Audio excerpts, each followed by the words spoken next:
پہاڑ بھی اپنی جگہ سے ہل جائے گا۔ سورہ مزمل میں اتنی طاقت ہے۔ سورہ مزمل کا یہ وظیفہ پڑھیں اور انشاءاللہ ساری زندگی کی خوشیاں لٹائیں، ساری زندگی خوشیاں اللہ العزیز۔ یہ 3 دن کا وظیفہ آپ کی زندگی میں وہ رونقیں لائے گا کہ آپ نے زندگی میں کبھی خواب میں بھی نہیں دیکھی ہوگی۔ ایسا طاقتور وظیفہ ہے۔ اپنا ہو، رشتہ دار ہو، گھر میں ہو کوئی، اس کو کچھ نہ کچھ صدقہ دے دیں، جو بھی ہو، جو آپ کے گنجائش کے مطابق، آپ کی طاقت کے مطابق ہو، 50 روپے ہو، 100 روپے ہو، خوب اخلاص کے ساتھ ہو، اللہ کے لیے صدقہ۔ وظیفہ آپ کو بتا دیتا ہوں سورہ مزمل کا۔ جن کا کاروبار نہیں چلتا، دکاندار ہے، اس کا دکان ہے، گاہک نہیں آ رہا ہے، سارے دکانوں پہ گاہک آ رہے ہیں لیکن اس کے دکان پہ کوئی گاہک نہیں آ رہا، مالی ٹینشن ہے، غربت ہے، گھر کے اخراجات پورے نہیں ہو رہے، تو آپ کو سورہ مزمل کا 3 دن کا وظیفہ دیتا ہوں۔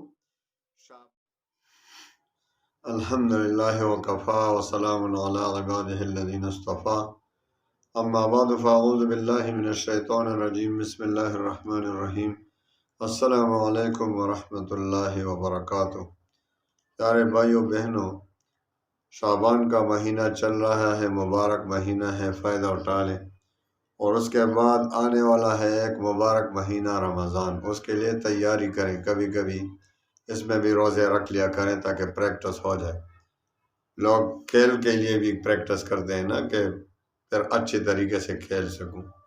تو رمضان آ رہا ہے تاکہ اچھے طریقے سے ہم روزے رکھ سکیں، تو پہلے سے پریکٹس کریں۔ نبی کریم صلی اللہ علیہ وسلم بھی شعبان میں بہت زیادہ روزے رکھتے تھے، تو شعبان میں روزے بھی رکھے، عبادات بھی کریں۔ رمضان بھی آ رہا ہے، آخری عشرہ جو شعبان کا آئے گا، تو شعبان میں کسی بھی 3 دن کا ایک وظیفہ آپ کو بتا دیتا ہوں سورہ مزمل کا، جو ہمیں اپنے مشائخ سے ملا ہے۔ اور جن کا کاروبار نہیں چلتا، دکاندار ہے، اس کا دکان ہے، گاہک نہیں آ رہا ہے، سارے دکانوں پہ گاہک آ رہے ہیں لیکن اس کے دکان پہ کوئی گاہک نہیں آ رہا، تو یا مالی ٹینشن ہے، غربت ہے، غربت آپ کو پریشان کیے ہوئے ہے، گھر کے اخراجات پورے نہیں ہو رہے، تو آپ کو سورہ مزمل کا 3 دن کا وظیفہ دیتا ہوں۔ شعبان میں آپ کسی بھی 3 دن کر سکتے ہیں۔ شعبان کے مہینے میں آخری دن تک کسی بھی 3 دن میں مسلسل کرنا ہے۔ ایک دن شروع کریں تو 3 دن مسلسل پورا کرنا ہے، تو انشاءاللہ دکان پہ ایسے گاہک آئیں گے کہ انشاءاللہ قطاریں، لائنیں لگ جائیں گی اور کاروبار چمک جائے گی۔ آپ کے گھر کے اخراجات غیب سے پورا ہوں گے انشاءاللہ، آپ کی ساری ٹینشن ختم ہو جائے گی انشاءاللہ۔ آپ نے 3 دن وظیفہ کرنا، اجازت عام ہے، کوئی بھی اجازت نہ مانگے۔ ہر وظیفے کے لیے میری اجازت کے لیے 2 شرطیں ہیں خصوصاً، کہ 5 وقت کی نماز کی پابندی وہی کرنا پڑے گی۔ اگر 5 وقت کی نماز کی پابندی نہیں کرو گے، وظیفہ کام نہیں کرے گا، کیونکہ وہ تو فرض ہے۔ وظیفے پڑھ رہے ہیں، نماز نہیں پڑھ رہے، یہ انصاف ہے؟ وظیفے کون قبول کرے گا؟ اللہ ہی قبول کرے گا۔ آپ اس کے لیے نماز نہیں پڑھتے، اس نے فرض کیا، اور آپ وظیفے پہ وظیفے پڑھ رہے ہیں، تسبیح ہاتھ میں لیے ہوئے۔ بہت سے لوگ تو آج کل شومنٹ کے لیے ہاتھ میں تسبیح لیتے ہیں۔ تسبیح اچھی بات ہے، تسبیح سے منع نہیں کرتا، یہ تسبیح ذریعہ ہے ذکر کا۔ مجھے خود جب ہاتھ میں تسبیح ہوتا ہے تو یاد آ جاتا ہے کہ بھائی ذکر کروں، لیکن بہت سے لوگ شومنٹ کے لیے رکھتے ہیں، صرف ہاتھ میں تسبیح، یا آج کل تو کاؤنٹر ہے، بس کاؤنٹر انگوٹھے میں انگوٹھی کی طرح لگائے رکھے ہیں کہ میں وہی ذکر کرتا ہوں، اور صرف شومنٹ ہے۔ تو نماز کی پابندی، 5 وقت کی نماز کی پابندی ضروری ہے، فرض ہے۔ تو جو بھی 5 وقت کی نماز کی پابندی نہیں کرے گا، اس کا وظیفہ کام نہیں کرے گا، پہلے سے بتا دوں۔ دوسری بات رزق حلال کی طلب۔ رزق حلال کی طلب کریں، حرام سے بچ کر رہیں ہمیشہ کے لیے، تو تب جا کے وظیفہ کام کرے گا۔ اور پھر وظیفہ جب پڑھیں گے تو اللہ پر اعتماد کامل ہو، یقین کامل ہو، اللہ پہ شک نہیں کرے۔ اللہ پہ شک نہ ہو کہ بھائی میرا وظیفہ کام کرے گا بھی کہ نہیں، قبول ہوگا کہ بھی نہیں۔ اللہ پر یقین کریں کہ اللہ بہت مہربان ہے۔ حدیث قدسی میں آتا ہے کہ حضور پاک صلی اللہ علیہ وسلم فرماتے ہیں کہ اللہ تعالیٰ فرماتے ہیں کہ میں اپنے بندے کے ساتھ اس کے ظن، اس کے گمان کے مطابق ہی معاملہ فرماتا ہوں، یعنی جس طرح وہ مجھ پر یقین رکھے گا اسی طرح میں اس کے ساتھ معاملہ فرماؤں گا۔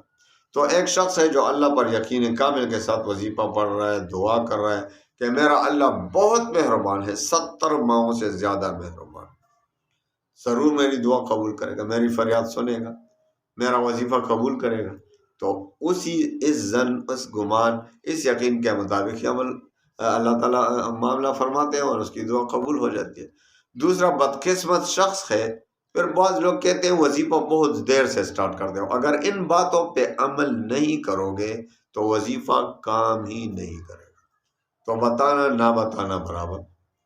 اس لیے میں زور دیتا ہوں ان ہدایات پر عمل کریں۔ تب بہت سے لوگ شکایت کرتے ہیں وظیفے کام نہیں کرتا، کیوں نہیں کرتا؟ الحمدللہ ہم تو جو بھی وظیفہ پڑھتے ہیں کام کرتے ہیں۔ آپ کا وظیفہ کام نہیں کرے گا تو آپ ان ہدایت پر عمل نہیں کرتے، آپ ویڈیو کو سکپ کر کر کے بس وظیفے کی طرف آتے ہیں اور وظیفہ یوں پڑھ لیتے ہیں، بس ایک جو ہے نا گن لیتے ہیں کہ وظیفہ پڑھ لیا اور بس۔ ان ہدایت پر عمل کرو گے تب وظیفہ کام کرے گا۔ تو آخری بات کہ اللہ پر، تو اللہ تعالیٰ پر یقین کامل ہو کہ میرا وظیفہ ضرور میری دعا قبول فرمائے گا، وہ بہت مہربان۔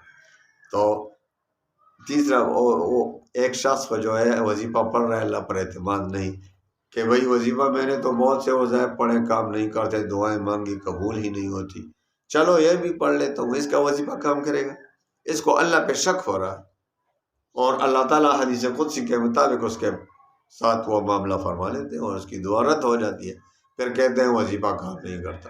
وظیفہ کام کرے گا، لیکن میرے ہدایت پر عمل کرتے ہوئے آپ کریں۔ اگر پھر بھی آپ کے وظیفے نے کام نہ کیا تو پھر میں آپ کا مجرم، پھر آپ مجھے سزا دیں جو بھی چاہے۔ تو آتے ہیں وظیفے کی طرف۔ پہلے تلفظ ٹھیک کریں۔ سورہ مزمل کا وظیفہ دے رہا ہوں تو سورہ مزمل آپ کو صحیح طور پر پڑھنا آتا ہو، ٹھیک ہے؟ پڑھنا صحیح طور سے سیکھیں اور پھر شروع کریں وظیفہ۔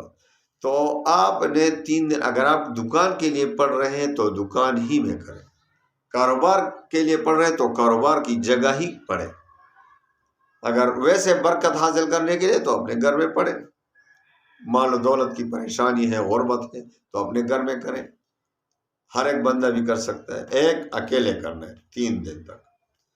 3 دن تک آپ نے سب سے پہلے 11 بار درود شریف پڑھنا ہے، اور اس کے بعد آپ نے سورہ مزمل کو خوب دل سے تجوید کے ساتھ آپ نے 41 بار پڑھنا ہے۔ 41 بار سورہ مزمل پڑھیں اور آخر میں پھر درود شریف 11 بار، اور جب اس سے فارغ ہوں تو پھر کیا کریں؟